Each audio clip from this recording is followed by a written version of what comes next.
Hello, welcome to a virtual presentation. We're here from Bangkok, Thailand. My name is Kullaya, Pisitsungkagarn. My name is Phongmanus Busayaprateep. We have a great pleasure of presenting to you our review, Emotional Regulation, a critical review of cross-cultural validity. Well, as Phongmanus just mentioned to you, our presentation will be on the topic of emotion regulation. And the regulation is about the conscious and unconscious attempts that people make to modify their emotional response. Lately, research attempts have been made to understand more about the construct, try to understand the way to assess emotional regulation, try to understand the consequence as well as the antecedents of emotional regulation.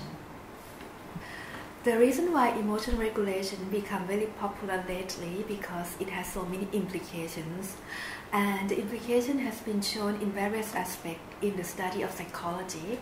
Obviously, emotion helps in our relationship, and study has shown that people with different degrees of emotion regulation experience different levels of enjoyment and qualities of their social relationships.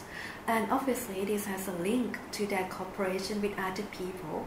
So emotion regulation has a link to work and career development. Studies have shown that with emotion regulation, people success more in work and their career. In terms of their health, emotion regulation has been shown to be linked to physical and mental psychological health outcome. In terms of physical health, emotion regulation has been shown to be linked to blood pressure and cardiovascular disease. Basically, people who have better emotion regulation enjoys more benefit in terms of the protective factors in their health. In terms of the blood pressure, and the risk for cardiovascular disease has been reduced. Lastly, the topic of mental health, emotion regulation has been shown and recognized in various approaches to psychopathology and has been identified as the cause of anxiety, depression, and various aspects of mental health issues. That's why recently emotion regulation has been added into the treatment plan of different approaches to mental health in terms of the ACT, acceptance and commitment therapy, mindfulness-based cognitive therapy, as well as dialectical behavioral therapy. Given the significance of emotion regulation, that's why quite a few cross-cultural studies begin to address their interest on the construct.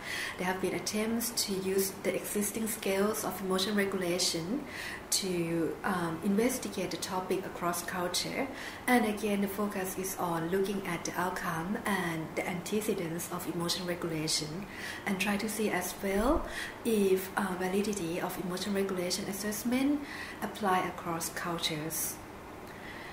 Interestingly, lately, studies have shown that there seems to be some discrepancies between the construct across culture. Variation in emotion regulations occur. So this study has been conducted with the hope to review some of the cross-cultural differences in emotion regulation. Over here we choose the topic of expressive suppression, which conveys the attempts that people made in order to conceal their emotion. We choose this topic because we believe that it's quite a common variation, and recent studies has experienced some of the questions why these differ across culture, both in terms of the frequency of the use and also in terms of the outcome. Also, the topic is quite important because it has been included in one of the most commonly used scale of emotion regulation. So we hope that for cross-cultural studies, they're going to get the benefit of understanding the construct better. So we hope to understand this construct, and we try to offer some of the understanding about why the variation in expressive suppression happens. We try to look at this in terms of the different self-concepts of people across cultures. Try to see if different self-concepts make people use this emotion regulation more often, and if the outcome differ as a result of the self-concept.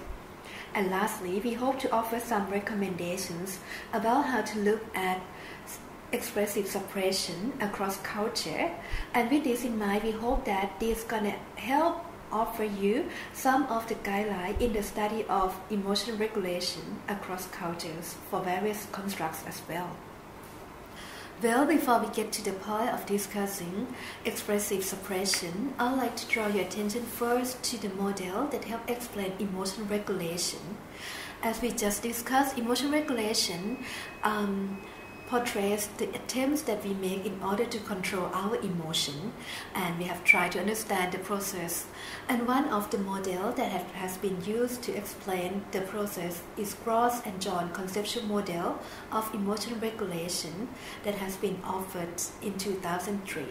In the model, Gross and John divide the processes that we try to modify our emotion into two phases.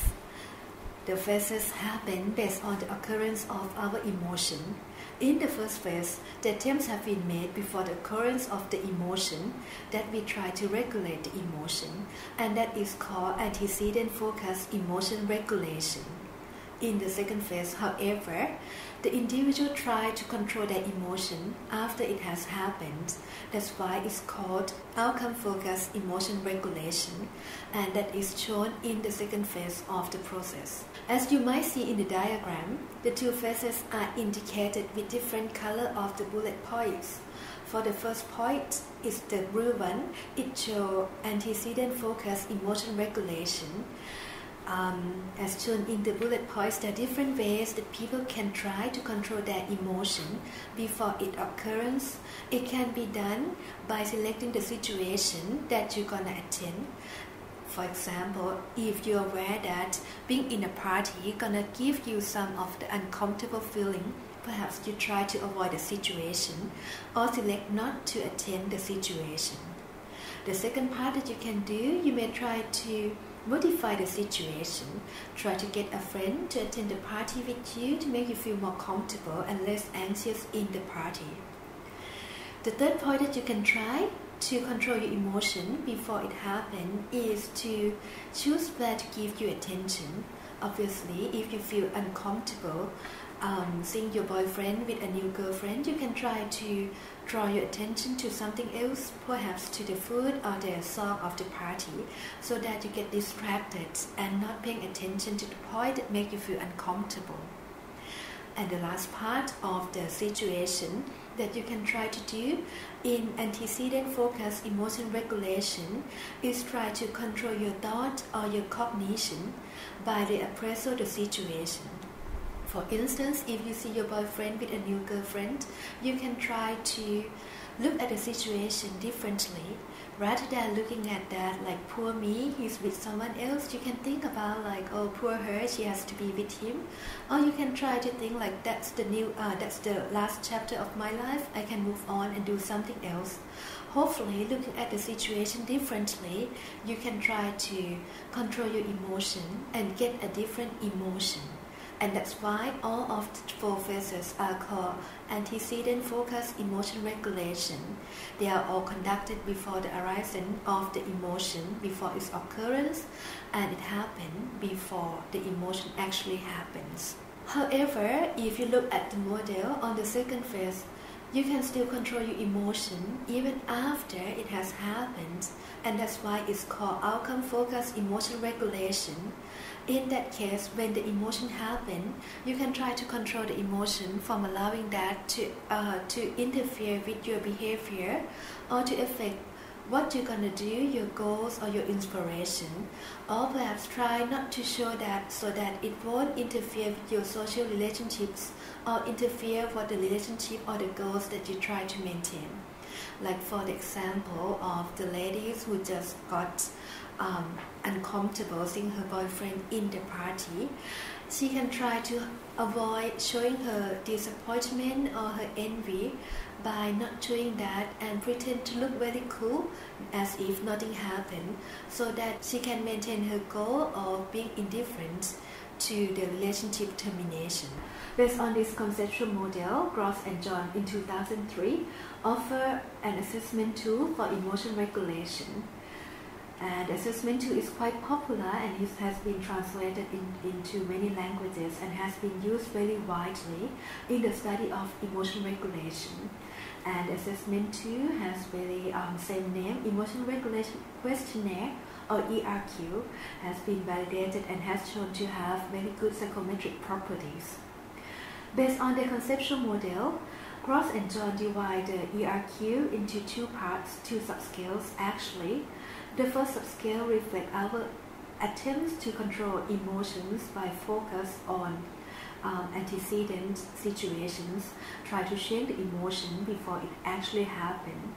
As you've seen in the model, you can control your emotion in various ways. However, the researcher focused on the last part of the antecedent focus emotion regulation and focus on cognitive change in their assessment too. So they try to capture our attempts to change our thinking and use that as one way to measure our attempts for emotion regulation and call the subscale cognitive reappraisal as shown in the box over there. Also, the researcher focused on the outcome-focused emotion regulation, and as we just discussed, this reflects our attempt to modulate our response to emotion, and that can be done in various ways. However, the researcher focused on our attempts to conceal our emotion experience, try not to show that, and use that as the second subscale in the measure, and name that as expressive suppression. And this subscale going to be the focus of our discussion today. Before we move on to the next slide, I'd like to draw your attention to the point that based on Gross and John, emotion regulation can be conducted both to enhance positive emotion and also to reduce negative emotion. And that has reflected in the assessment too as well. So cognitive reappraisal can be done to enhance positive mood or to reduce negative mood, as well as expressive suppression can be done to conceal your positive emotion as well as negative emotion. So both cognitive reappraisal and expressive suppression are captured in the ERQ subscale, and the scale used the score for each each individuals, the two scores separately. And Gross and John has shown that the two scales help indicate the level that the individual feel, how successful they are in controlling their emotion. Basically, when people get high score on reappraisal and suppression subscales, they feel that they are quite successful in their emotion regulation. So the scales have quite positive outcome in terms of the individual self-efficacy in emotion regulation. However, other than this, there seems to be differences between the two subscales. When compared with cognitive reappraisal, expressive suppression have been shown to lead to a host of negative outcomes. Basically, cognitive reappraisal has been shown to be quite helpful in individual adjustment as well as interpersonal relationship. However, expressive suppression has been shown to be linked and have negative effect to us both in terms of individual adjustment and interpersonal relations. So Gross and John, based on their initial study of the scale validity, have shown that expressive suppression has been linked to a host of negative outcomes. Basically, when you try to conceal your emotion, you experience more higher negative emotion. So expressive suppression has been negatively correlated with positive emotional experience, has been shown to negatively associated with self-esteem, authenticity, as well as well-being and life satisfaction. The reason for this has been given in terms of the sense of control. When you try to conceal your emotion, you feel that perhaps there must be something that prevents you from showing your emotion and exerting your control over the environment. That's why it leads to lower self-esteem. You feel that you have lower esteem and the sense of control, authenticity, as well as well-being. In contrast, expressive suppression has been linked to rumination and the sense of depression. And these are some of the intrapersonal factors that have been shown to be correlated with expressive suppression. In terms of interpersonal relationship, expressive suppression has been shown to be linked to emotion expression in terms of negative association, and the same association has been shown with relationships quality as well as social support as well. So for those with higher expressive suppression, they perceive that they have lower support from other people. Findings of Gross and John about the negative outcome of expressive suppression has been shown in that initial study where they tried to validate the skills in the American participants. Interestingly, in that study, the same study, they tried to look also if there would be some ethnic variations across different groups of the Americans in terms of the use of the emotion regulation strategies. They found that, interestingly, for expressive suppression, the European Americans are less oriented toward the strategies. However, they found more use of expressive suppression in the ethnic minority. In their study, this includes the African American, the Latino, as well as the Asian American. However, the researcher did not have a chance to look at the outcome based on the ethnic group. In a more recent study by Soto et al. In 2011, they looked at the expressive suppression again, and this time tried to look if there would be cross-cultural variation, both in terms of the frequency of the usage as well as the psychological outcome. The researcher found that, as suggested in Gross and John study, there seemed to be variation in the usage of the strategy, and when compared with Hong Kong Chinese, the American used less of the strategy, whereas the Hong Kong Chinese used it more often, and interestingly, the usage did not bring about the negative outcome in terms of the adjustment difficulties for the Hong Kong Chinese. Although Soto et al. Make references to differences outcome of expressive suppression in terms of the cultural values of collectivism and individualism, as well as the different self-concept of the Hong Kong Chinese and the Americans, and talk about self-control, the researcher did not actually measure the construct. The construct of self-control has been quite well recognized in the study of cross-cultural variation. The construct has been proposed by Marcus and Kitayama in 1991 and tried to explain that for people from different cultures, they seem to have different self-concepts that guide different goals, different emotion regulation, as well as different emotion experience and behavior. People from collectivistic cultures have been shown to be higher in terms of interdependent self-control, and for them, their motivation is higher in terms of trying to maintain social relationships. For this reason, the motivation guides their behavior and their emotion, as well as their self-concept. For those with interdependent self-control, the self-concept is more malleable, so they are more flexible in terms of their personal attributes. They are more flexible in explaining themselves, and their self-description change based on the situation that they're in, so that they can fit better with their social environment. Also, in terms of their emotion, they tend to nurture more the emotion that help them to live more harmoniously with other people, as well as try to engage in behavior that assists them to live more harmoniously with others in their social situation.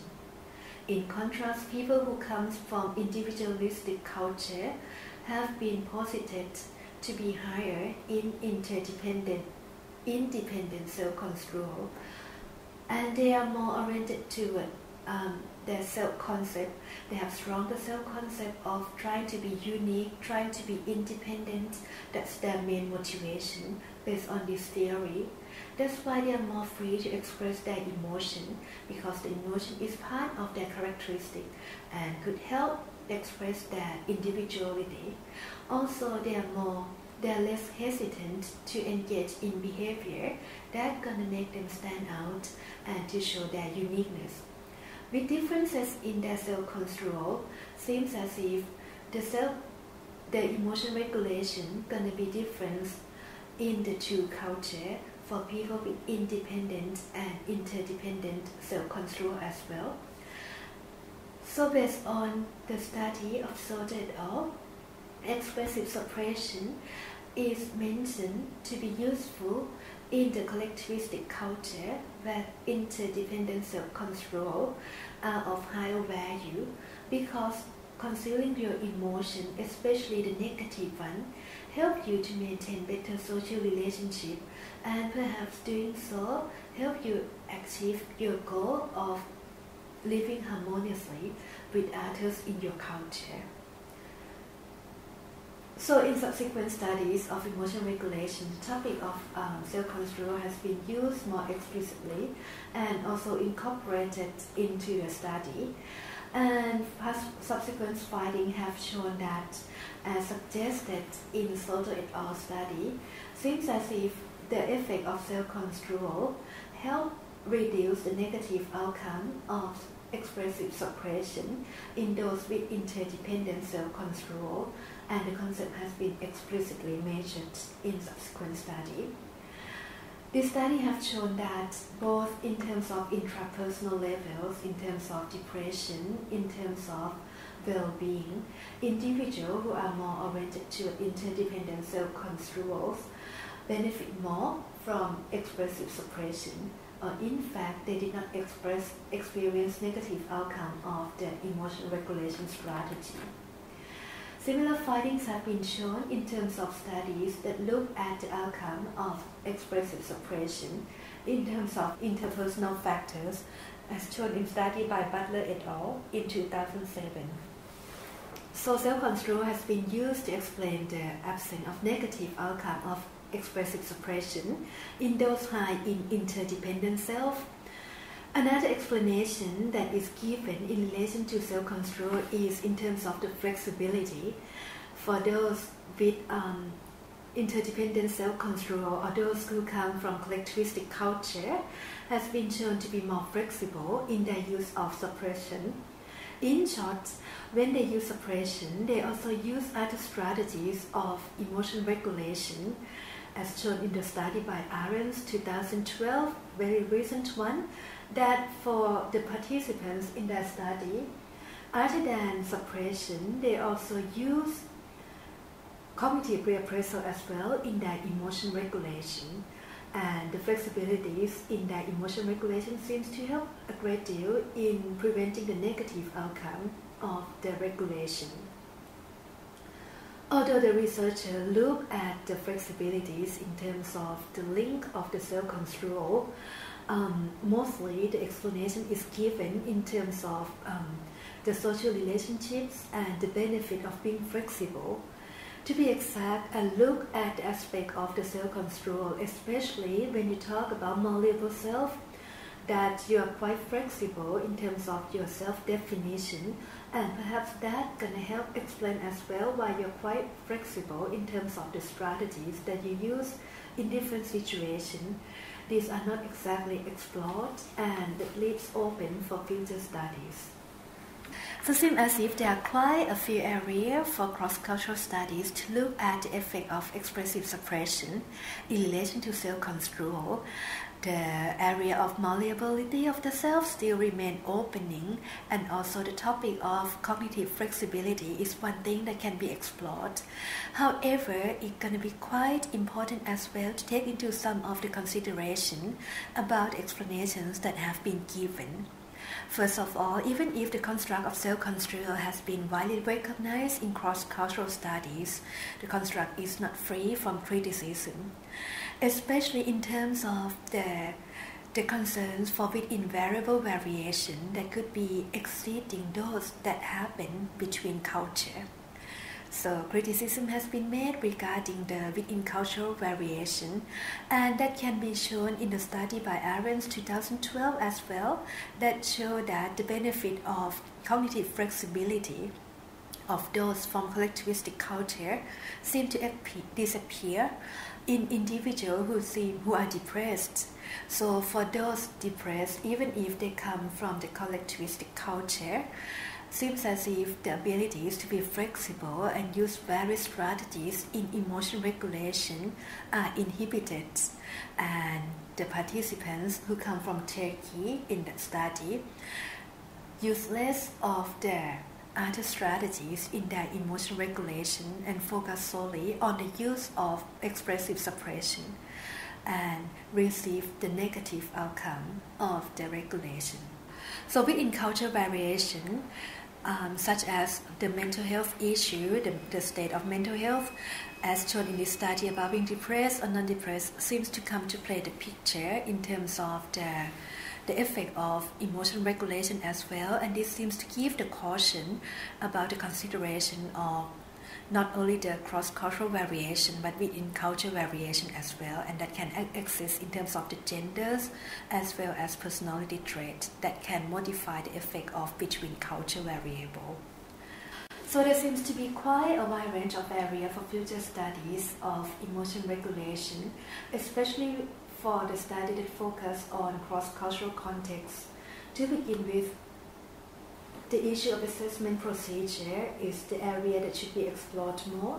As shown in this review, the use of assessment tools vary, especially in terms of the outcome interpretation. So to adopt a scale of emotion regulation and assume the same interpretation across culture should be done with caution. Also, the use of expressive suppression as shown here need to be viewed with other emotion regulation strategies in those from collectivistic cultures and those with high interdependent self-control. So the outcome interpretation should be done with caution. Also, even if gross and joint model and measure of emotion regulation is widely recognized and should be considered one of the most popular measures, there are still other assessment tools for emotion regulations, and thus far there seems to be some that have shown cross-cultural differences. So it's going to be important as well to look at these differences and the necessity in adjusting these tools. And also, there seems to be some possibility of incorporating strategies captured in other tools, namely the cognitive emotion regulation questionnaire, with the strategies that are used in relation to expressive suppression. With that in consideration, the understanding of cross-cultural studies of emotion regulation should be more complete. Well, should there be any comments or any thought that you'd like to share with us regarding the cross-cultural study of emotion regulation, we'll be more than happy to receive your feedback. Feel free to contact us at kullaya@gmail.com. We look forward to hearing from you. Well, it's a great pleasure to share our thoughts with you. Thank you very much.